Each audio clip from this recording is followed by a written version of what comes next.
I found my fiancée in bed with my best friend on a Friday night. I lost my six-figure job the following Monday, and the perfect apartment I'd finally found, the one that was supposed to be my fresh start, fell through the day before I was supposed to move in. By any reasonable measure, my life was collapsing. I was 35 years old, single, unemployed, and about to move into the worst apartment I'd ever seen. If you'd told me then that within a year I'd be happier than I'd ever been in my life, I would have bitterly laughed in your face. Before we dive in, have you ever had something terrible happen that turned out to be the best thing that could have happened to you? A job loss that led to something better? A breakup that saved you from the wrong person? Share your story in the comments below. And if you love stories about second chances, finding purpose, and how life's detours sometimes lead exactly where you're supposed to be, hit that subscribe button so you don't miss our next one. I left work early on that Friday. That was rare for me. Maxwell Brooks, senior financial analyst at Cordova Finances, didn't leave early. I stayed late. I worked weekends. I made myself indispensable. But it was Vanessa's birthday, and I wanted to surprise her with dinner from her favorite Italian place. I'd texted her an hour ago saying I'd be late. Another client meeting, the usual excuse. But instead I'd left at 6, picked up linguine alle vongole and tiramisu, and headed home to our Upper West Side apartment. Our apartment. That's what I still called it, even though her name was the only one on the lease. We'd been together 4 years, engaged for 8 months. The wedding was in 3 months. Christmas Eve. She'd wanted a winter wedding. I'd wanted whatever made her happy. I took the elevator to the 3rd floor, balancing the takeout bag in one hand, keys in the other. Stopped at our door and saw shoes, men's shoes, brown leather Oxfords, size 11. I knew those shoes. Trevor Walsh, my best friend since college. The guy who'd been my best man at the wedding we were planning. The guy who came over for Sunday football. The guy who'd helped me pick out Vanessa's engagement ring. My hand froze on the doorknob. I could have left, walked away, processed it somewhere else. But I opened the door. Maybe it was not what I was thinking. The apartment was dim. Music playing softly from the bedroom. Vanessa's laugh, that laugh I loved, coming from behind the closed bedroom door. I set the takeout bag on the kitchen counter, walked down the hallway. Each step felt surreal, like watching myself in a movie. I opened the bedroom door. Vanessa and Trevor were in bed. Tangled sheets, her head on his chest, both of them frozen when they saw me. Nobody spoke for what felt like an hour, but was probably 5 seconds. Then Vanessa sat up, pulling the sheet around herself. "Max, oh my God, Max, How long?" My voice came out calm, flat, like I was asking about the weather. Trevor sat up, had the audacity to look guilty. "Bro, I'm so sorry. We didn't mean for this to—" "How long, Vanessa?" She looked down. 6 months. 6 months. Almost half of our engagement. I turned around, walked back to the kitchen, picked up my keys. "Max, wait. Please, let's talk about this." I didn't turn around. "I'll come back tomorrow for my things. Don't be here." "Max." I left. Closed the door behind me. Walked down 3 flights of stairs. Couldn't wait for the elevator. Out onto the street. Stood on the sidewalk in the October cold. And realized I had nowhere to go. I spent Friday night at the Marriott Courtyard in Midtown, booked it on my phone while sitting on a bench in Riverside Park, watching the Hudson River and trying to process what I'd just seen. Saturday morning, I woke up in a sterile hotel room and made calls. First, wedding venue. Canceled, lost the deposit, $8,000 down the drain. Second, photographer, caterer, florist, all canceled. Third, my mother. That conversation lasted 45 minutes. She cried. I cried. Fourth, Vanessa. Told her I'd come Monday evening to get my things. She didn't argue.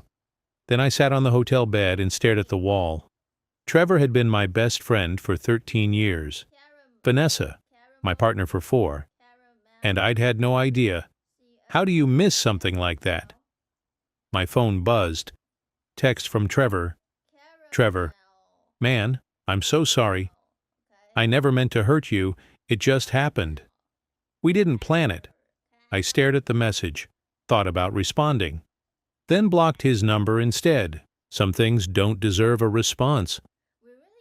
On Monday, I walked into Cordova and Partners at 8:45 a.m., showered, shaved, navy new suit, like nothing had happened. Nobody knew about Vanessa and Trevor except my mother. I wasn't ready to talk about it yet. At 9:03 a.m., my desk phone rang. Internal line, extension 4001. Scarlett Dixon, CEO. Max, can you come to my office, please? Of course.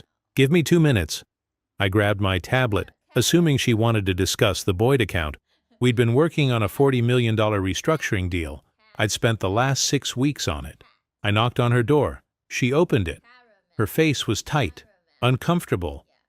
Max, please sit. I sat. What's going on? I'm going to be direct. The board met over the weekend. We're restructuring the company, cutting costs. Unfortunately, your position has been eliminated. I stared at her. What? Effective immediately. I'm so sorry. You've been a valuable asset. But the decision came from above me. Scarlett, I've been here 7 years. I just brought in Boyd. I know, and I fought for you. But the board's decision is final. Security will escort you out. You'll receive 3 months severance. HR will be in touch about benefits. 3 months severance. For 7 years of 60-hour weeks.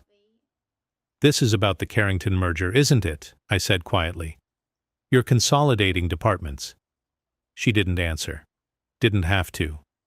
I'm sorry, Max.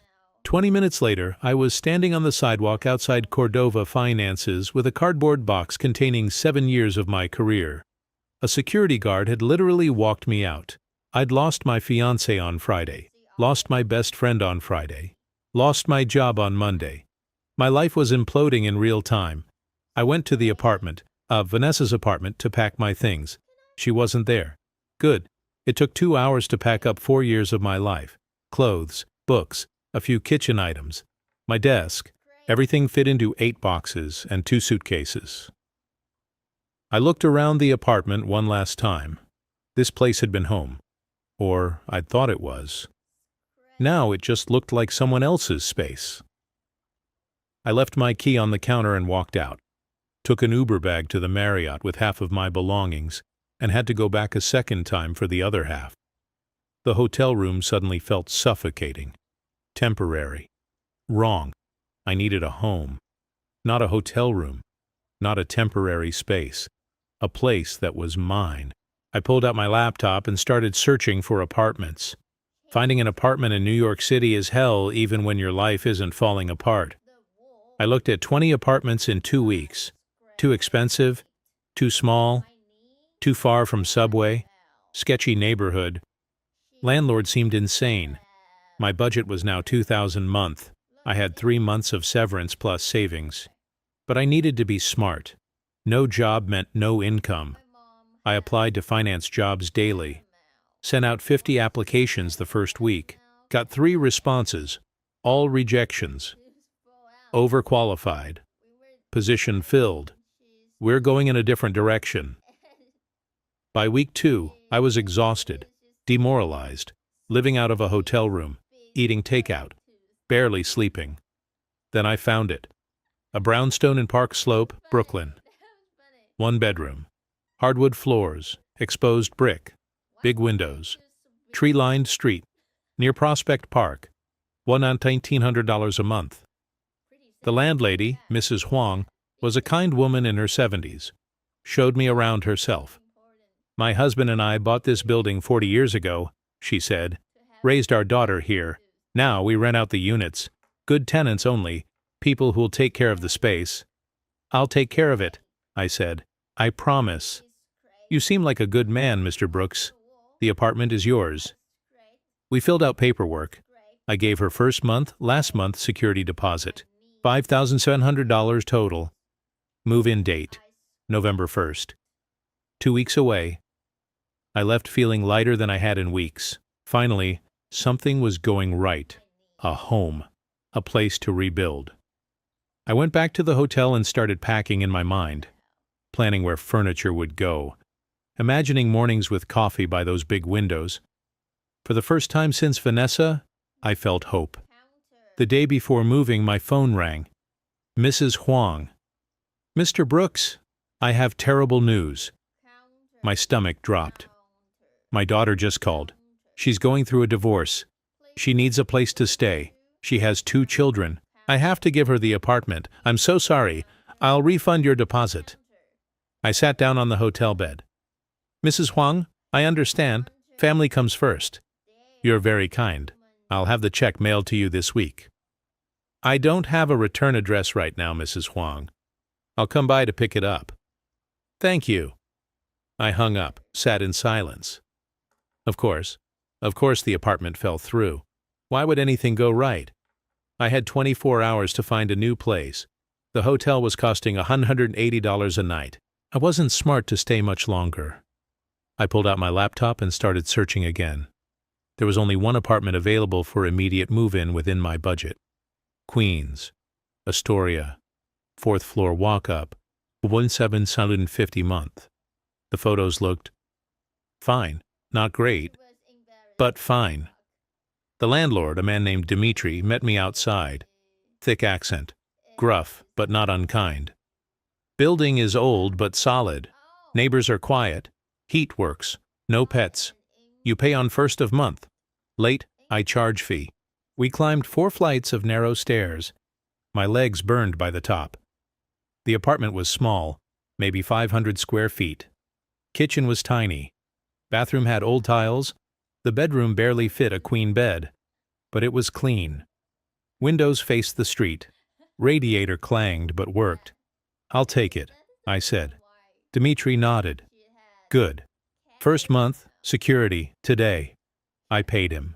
$3,500. Got keys. Welcome to building, Mr. Brooks. I moved my boxes in that afternoon.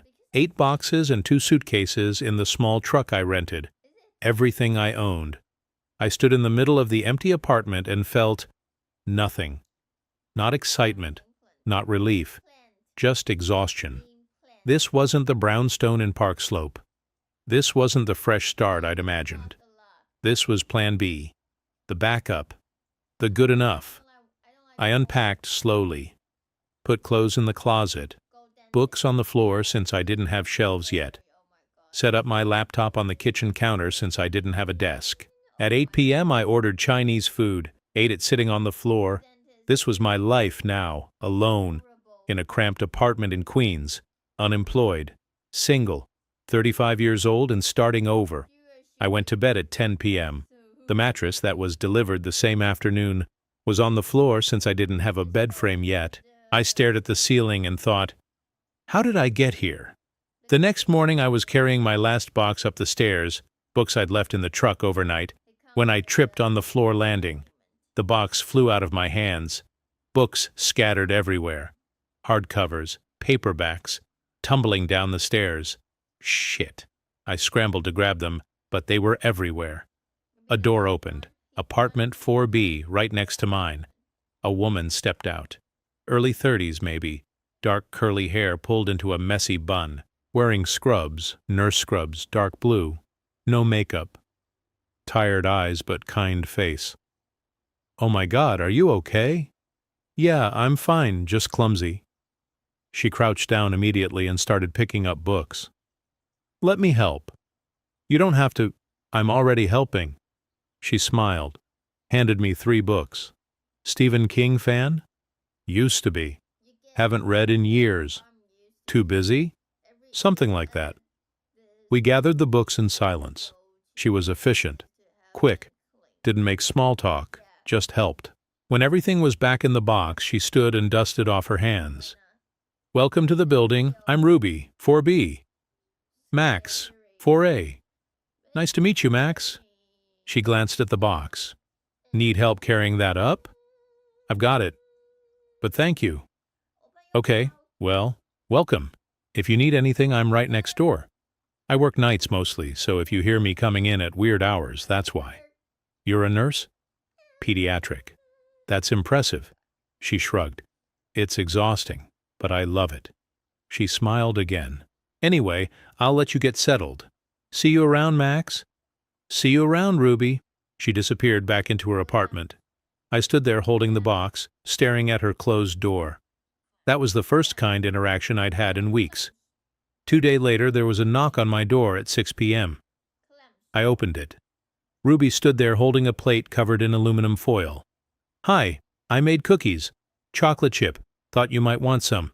New neighbor welcome gift." I stared at the plate. "You made cookies." "I stress bake. Had a rough shift. Now I have 4 dozen cookies and no one to eat them." She held out the plate.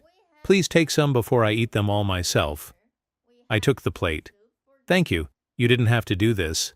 "I know, but I wanted to." She smiled. "Enjoy, and if they're terrible, just lie to me next time you see me." "I'm sure they're great. Let me know." She turned to leave, then paused. "Oh, and if you ever need anything, sugar, coffee, someone to help you move furniture, I'm next door." "I will." "Thanks, Ruby." She disappeared back into her apartment. I closed the door, lifted the foil.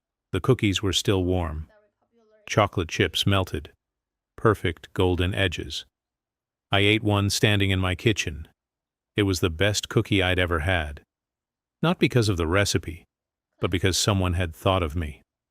A stranger who owed me nothing had spent time making something just to be kind. I hadn't realized how lonely I'd been until that moment. I ate 3 more cookies, then wrapped the plate and set it aside. For the first time since moving into this apartment, it felt a little less empty. I'd been applying to jobs for 3 weeks. 57 applications, 4 phone screens, 2 in-person interviews, 0 offers.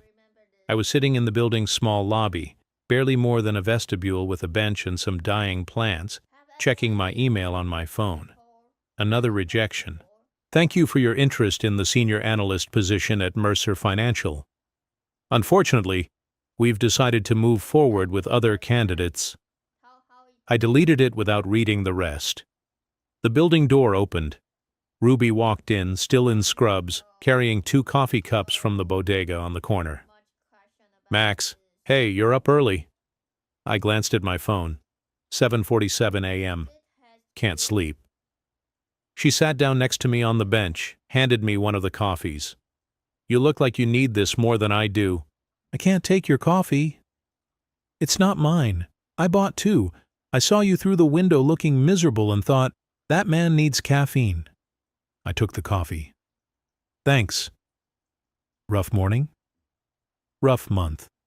She was quiet for a moment. Then, "Job search not going well?" "How did you know I was looking for a job?" "You're always in the lobby or the coffee shop on your laptop. And you have that look. I'm refreshing my email every 5 minutes hoping for good news look. I've seen it before." "That obvious?" "Only to someone who's been there." She sipped her coffee. "I was unemployed for 4 months after I graduated nursing school. Couldn't find a hospital that was hiring new grads. I know how soul-crushing it is." "What did you do?" "Volunteered at a free clinic. Kept my skills sharp. Met people. One of those people recommended me for a position at Mount Sinai. Sometimes the path isn't direct." I nodded, not sure what to say. "What field are you in?" she asked. "Finance. I was a senior analyst at an investment firm. They restructured. Let me go." "How long ago?" "A month." "And you've been looking ever since?" "Every day. 57 applications. Nothing." Ruby was quiet. Then, "Can I ask you something?" "Sure." "Do you want to go back to finance?" The question caught me off guard. "What do you mean?" "I mean, when you talk about it, you don't sound excited. You sound tired. Like you're applying because you think you should, not because you want to." I stared at my coffee. "I don't know what else I'd do. I've been in finance for 12 years. "That's not an answer." She was right, it wasn't. "I'm good at it," I said. "That's what matters, right? Being good at something?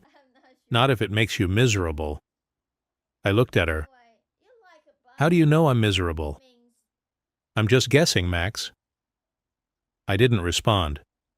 Because she was right. Ruby stood up. "Look, I don't know you well, but I do know this.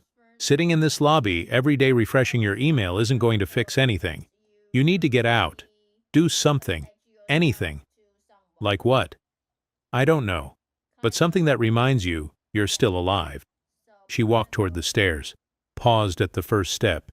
And for the record, you don't seem like a finance guy to me. What do I seem like? She smiled. I don't know yet, but I don't think you do either. She disappeared up the stairs. I sat there alone with my coffee, her words echoing in my head. You don't seem like a finance guy to me. What did that mean? And why did it feel like the most honest thing anyone had said to me in years? 2 weeks had passed, and I got another rejection email. This one from a firm I'd really wanted.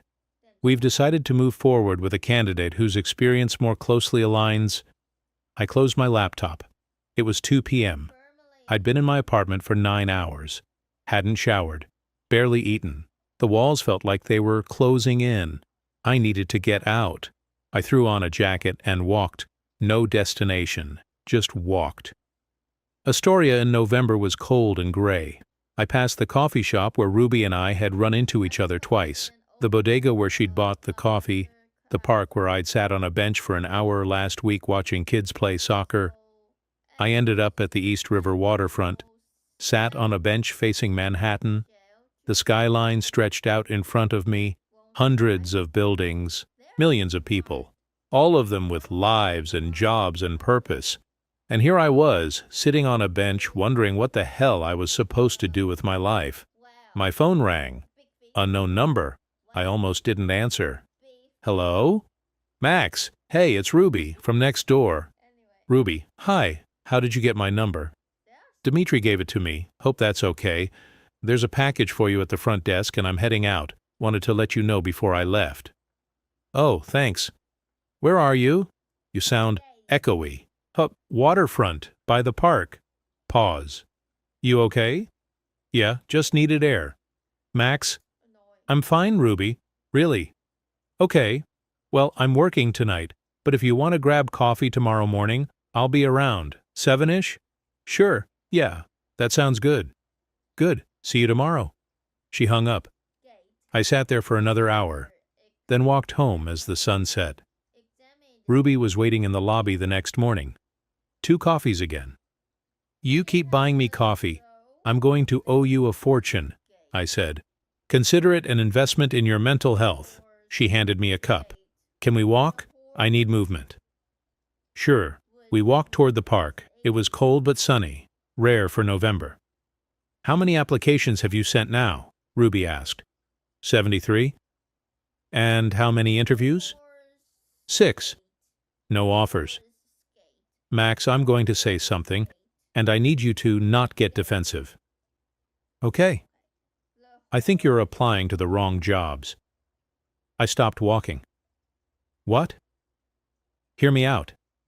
You've been applying to finance jobs for 6 weeks. You've had 6 interviews and 0 offers.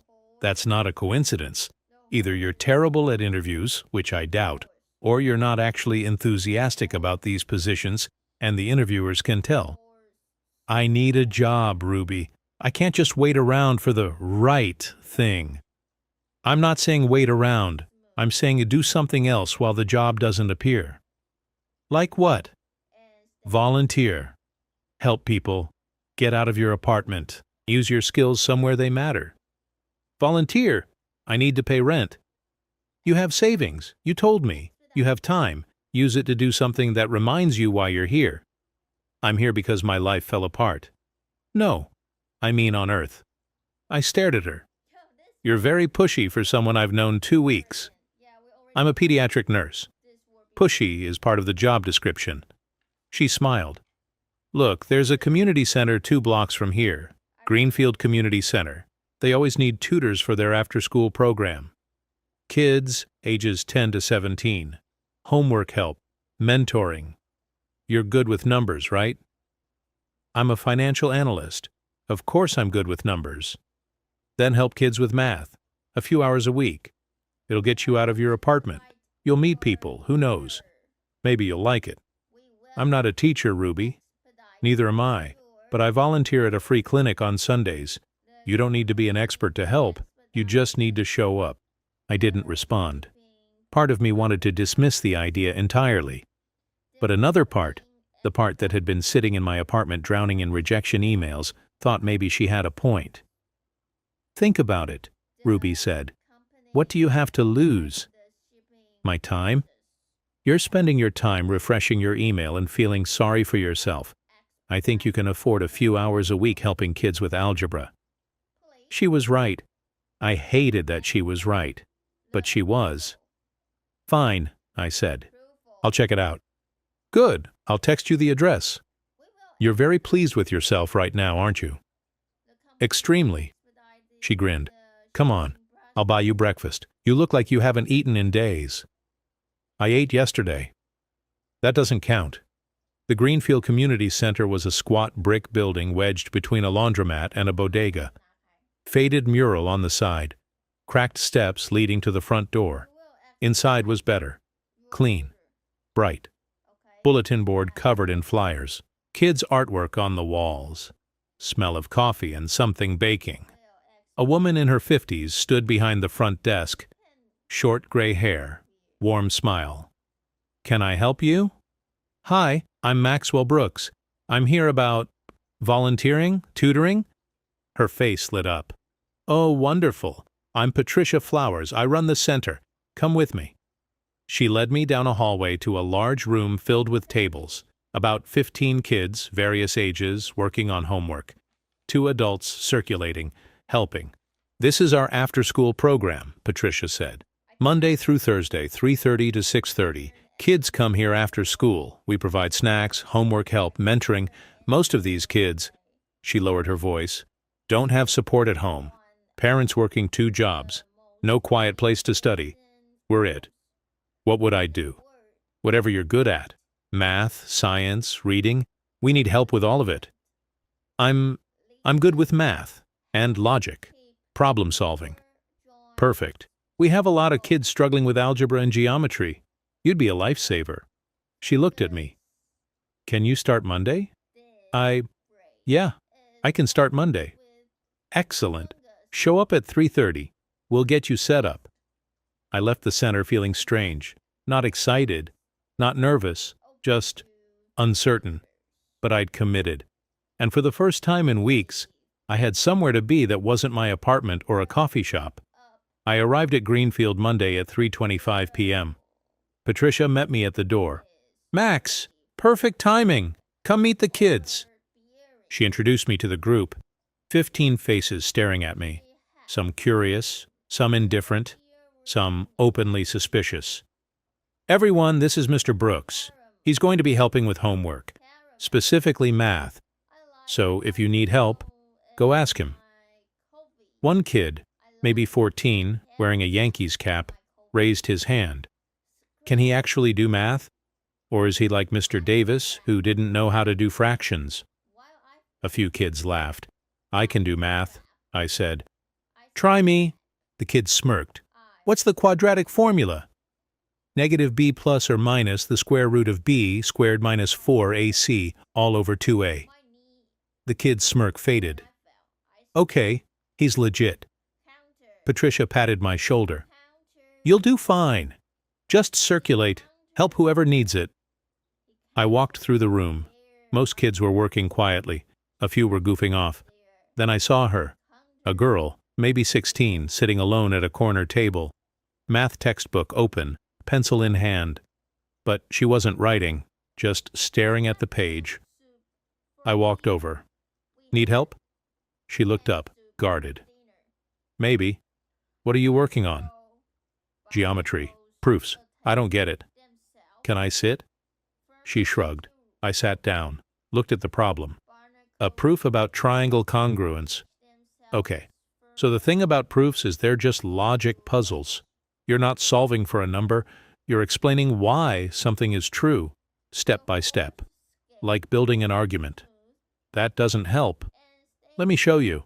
I grabbed a blank sheet of paper, drew 2 triangles. See these? They look the same, right? But how do you prove they're the same? You can't just say they look alike. You have to use rules. Side angle side. Angle, side angle. Those are your tools. I walked her through it, slowly, step by step. At the end, she said, "Oh, that actually makes sense." Yeah? Yeah.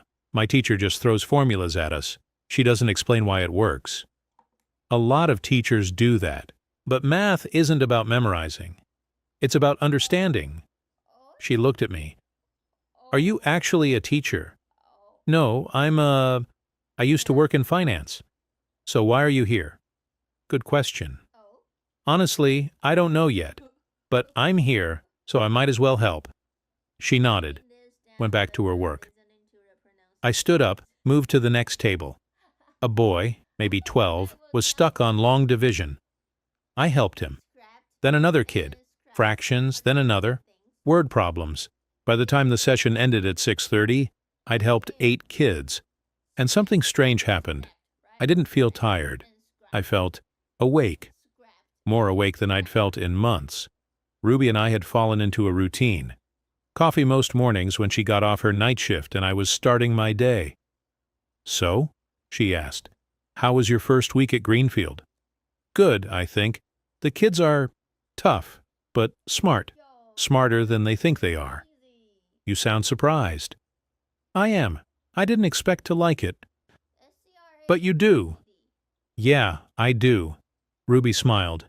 "Told you." "Don't gloat." "I'm not gloating, I'm just right." She sipped her coffee. "So what now? You going back?" "Yeah, Patricia asked if I could come 3 days a week, Monday, Wednesday, Thursday." "That's great, Max." "It's weird." I spent 12 years analyzing spreadsheets, making rich people richer. And I hated it. But I kept doing it because I thought I was supposed to. And now? Now I'm helping a 16-year-old girl understand geometry proofs, and it feels more important than anything I did at Cordova. Ruby studied me. "You're different, you know." "Different how?" "You're smiling more. You seem lighter. Less like you're carrying the world on your shoulders." "I'm unemployed and living off savings. I shouldn't be lighter." "Maybe that's exactly why you are. You're not performing anymore. You're just being." I thought about that. She was right. For the first time in years, I wasn't trying to impress anyone. Wasn't trying to climb a ladder. Wasn't pretending to care about things I didn't. I was just showing up, helping kids, and it felt real. "Thanks," I said. "For what?" "For pushing me. I wouldn't have gone to Greenfield if you hadn't." "You would have eventually. You just needed a nudge." We sat in comfortable silence for a moment. Then Ruby said, "So, Thanksgiving is next week." "Yeah." "You have plans?" "My mom invited me to Connecticut, but I don't think I can handle her asking me about Vanessa for 6 hours." "Vanessa?" I hadn't told her about Vanessa. I'd avoided talking about it. "My ex-fiancée, we broke up 2 months ago." "Oh, Max. I'm sorry." "It's fine, it was the right thing." "Still, breakups suck." "Yeah." I paused. "What about you? Plans?" "I'm working. Someone has to cover the hospital. Plus my family's in Arizona. Can't afford a flight right now." So we're both alone on Thanksgiving." "Looks like it," an idea formed. "We should do something." "Like what?" "I don't know. Order Chinese food, watch bad movies, make it less depressing." Ruby smiled. "That actually sounds perfect." "Yeah?" "Yeah." And just like that, I had Thanksgiving plans. With a neighbor I'd known for 3 weeks. It felt strange. But it also felt right. I was at Greenfield on Wednesday afternoon, helping Miguel, the 14-year-old with the Yankees cap, work through a pre-algebra problem. So if x equals 7, and you plug that into the equation, what do you get? Miguel wrote it out. 42? Exactly. See? You got it. Man, why can't my teacher explain it like this?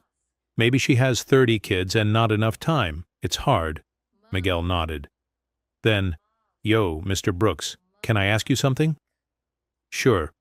"Why do you do this? Like, you're smart. You could be making money somewhere. Why you here helping us?" I thought about it. Honestly, I needed something to do. I lost my job, lost my apartment, lost a lot of things, and a friend told me to stop feeling sorry for myself and do something useful. That's real.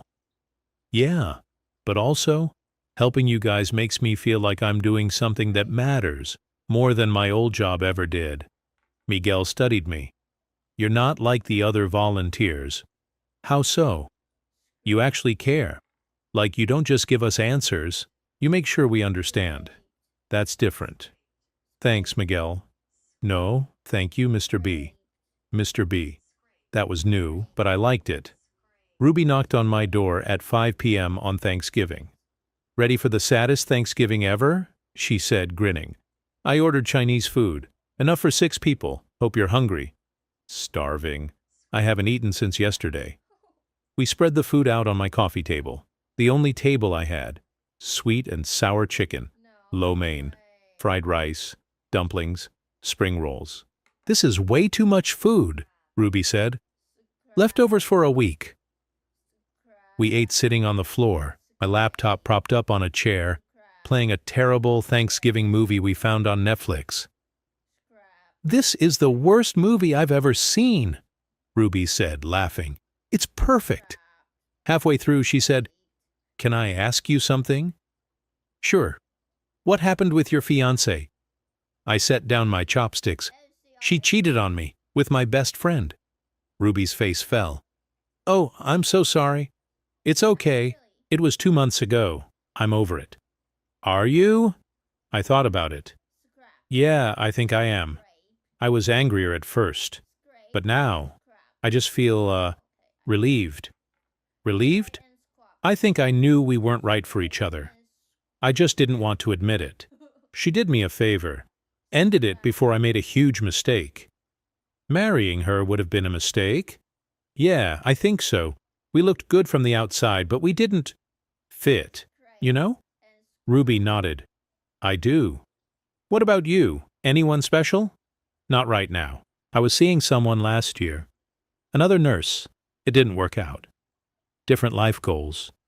He wanted kids right away. I wanted to focus on my career. And now? Now I'm just living, working, trying to figure out what I want. Sounds familiar. She smiled. We're both disasters. Functional disasters. I'll drink to that. We clinked our soda cans together. The movie ended. We started another one. At some point, Ruby fell asleep on the couch. I grabbed a blanket and draped it over her. She looked peaceful, hair falling across her face, breathing steady. I sat on the floor watching her sleep and realized something. I liked her, not just as a friend, as more than that. But I also knew I wasn't ready. Not yet. I just ended an engagement 2 months ago. I was unemployed, rebuilding my life. Ruby deserved better than someone who was still figuring himself out. So I let her sleep and decided to be her friend, for now. Because that's what she needed from me, and what I needed from her. I spent December at Greenfield 3 days a week, Monday, Wednesday, Thursday, 3:30 to 6:30 p.m. The kids started calling me Mr. B. Some of them waited for me specifically when they had math homework.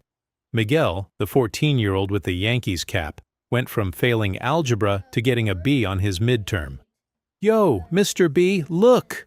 He shoved the test in my face. B-, my mom's gonna freak out. That's amazing, Miguel. You earned that. Nah, you helped me, for real. My teacher even asked what changed. You changed. You started believing you could do it. He grinned. You're corny, man, but thanks. There was also Destiny, the 16-year-old I'd helped with geometry proofs on my first day. She was brilliant, but had zero confidence. I'm not college material, she told me one afternoon. Why not? My grades aren't good enough. My family can't afford it. And I'm not smart like those kids who get scholarships. Destiny, you're working 2 grade levels ahead in math. You just don't realize it because no one's ever told you. Mr. B, you're just saying that. I'm not. Here. I pulled out my phone, showed her MIT's website. This is where I went to college, full scholarship. You know why I got in? Because you're smart? Because I could solve problems, just like you. Grades matter, but problem solving matters more, and you're one of the best problem solvers I've seen. She stared at the screen. You really think I could go somewhere like that?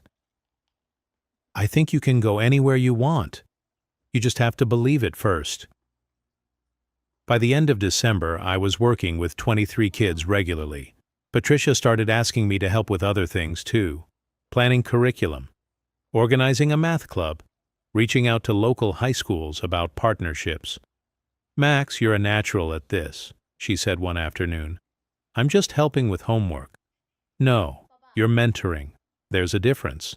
These kids trust you. That's rare. I like them. They're good kids.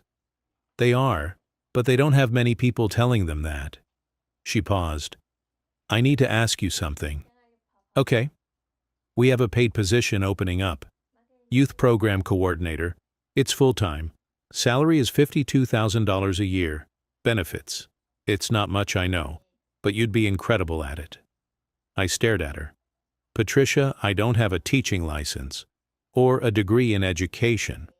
You don't need one. This isn't a teaching position. It's program development, mentorship, fundraising, community outreach. You'd expand what we're doing here. Bring in more resources. Help more kids. I don't know anything about nonprofits. But you know about problem solving. You know about building relationships. And you care. That's what matters. I didn't answer immediately. $52,000 was a third of what I'd made at Cordova. In New York City, that was barely enough to live on. Can I think about it? Of course. But Max, I wouldn't offer this if I didn't think you were the right person. I told Ruby about Patricia's offer the next morning. That's amazing, she said. It's $52,000 a year, Ruby. I can't live on that. Sure you can. You're already living on less.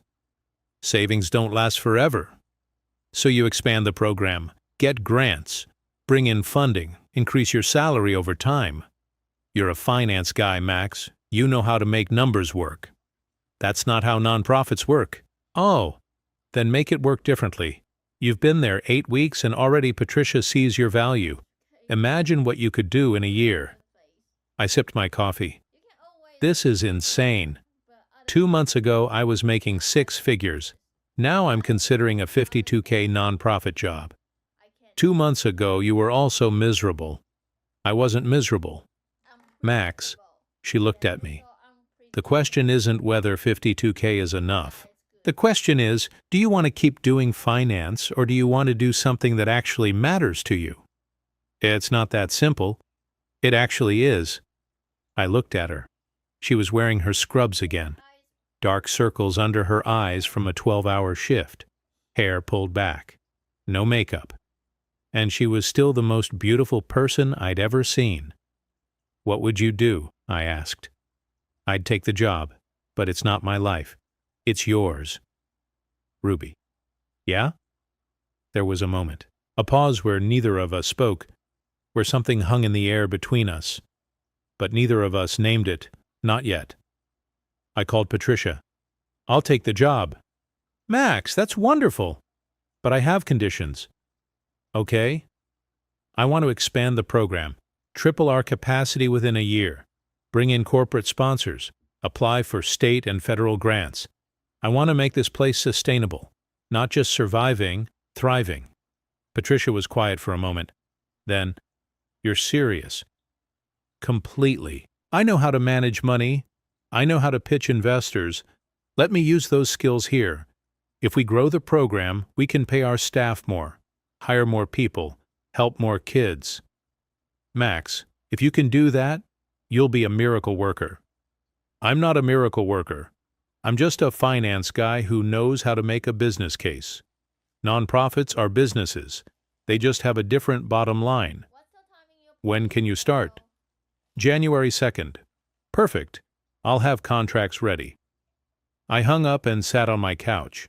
I'd just accepted a job making a third of my old salary, in a field I knew nothing about, with kids who had every reason not to trust me. and for the first time in 12 years, I felt excited about going to work. Ruby knocked on my door at 11 a.m. on Christmas morning. "Merry Christmas, neighbor." "Merry Christmas. You working today?" "Not until tonight. I have a few hours. Want to do something?" "Like what?" "I don't know. Walk? Coffee? Sit here and complain about how expensive New York is?" I laughed. "All of the above?" We walked to the waterfront, the same bench where I'd sat 2 months ago feeling hopeless. Now it felt different. The city looked different. Or maybe I looked at it differently. "So you start at Greenfield in a week," Ruby said. "Yeah," terrified. "You'll be great." I smiled and she smiled back. Something in my chest tightened. Not in a bad way, in a way that felt like hope. I wanted to tell her how I felt, that I thought about her constantly, that she made me want to be better, that every morning coffee felt like the best part of my day. But I didn't, because I wasn't ready, and I didn't want to ruin what we had. So I just said, "Thanks, Ruby." And we sat there, together, watching the river, and it was enough. I started at Greenfield on January the 2nd. Full-time. Office with a desk and a window overlooking the street. The first month, I focused on understanding the operation, budget, staff, programs, funding sources. It was a mess. Greenfield was running on a $180,000 annual budget, most of it from small donors and one city grant. They had 3 part-time staff members and 15 volunteers. They served about 40 kids. Patricia was doing everything herself. Director, fundraiser, HR, facilities manager. "How are you not having a breakdown?" I asked her. "I have one every Sunday. Then I come back Monday and keep going." I spent February writing grant applications. 7 applications to different foundations. State grants, federal grants, corporate giving programs. In March, 2 came through. $75,000 combined. "Max, how did you do this?" Patricia stared at the approval letters. I made a business case, showed them data, impact metrics, return on investment. Foundations want to know their money is doing something measurable. "You're a magician." "I'm a finance guy. It's just different numbers." We used the funding to hire 2 more staff members, expand hours, add a tutoring program for elementary kids, partner with 3 local schools. By April, we were serving 80 kids. By June, 120.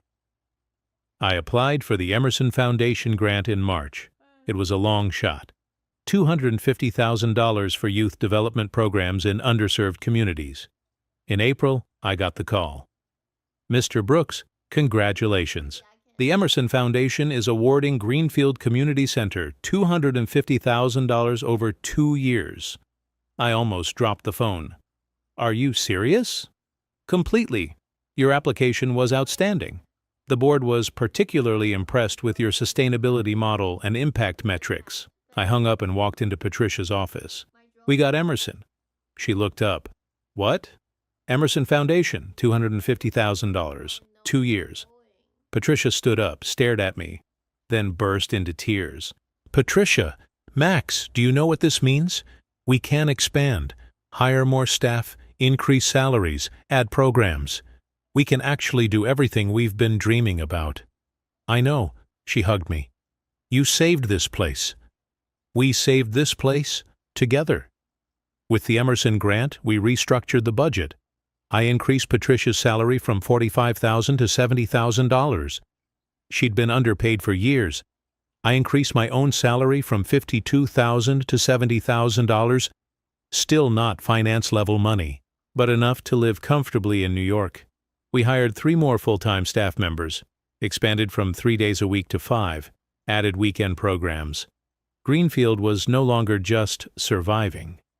We were thriving. Ruby and I still had coffee most mornings. It had become our anchor. But something had shifted. Slowly, gradually, over 6 months. The way she looked at me had changed. The way I looked at her had changed.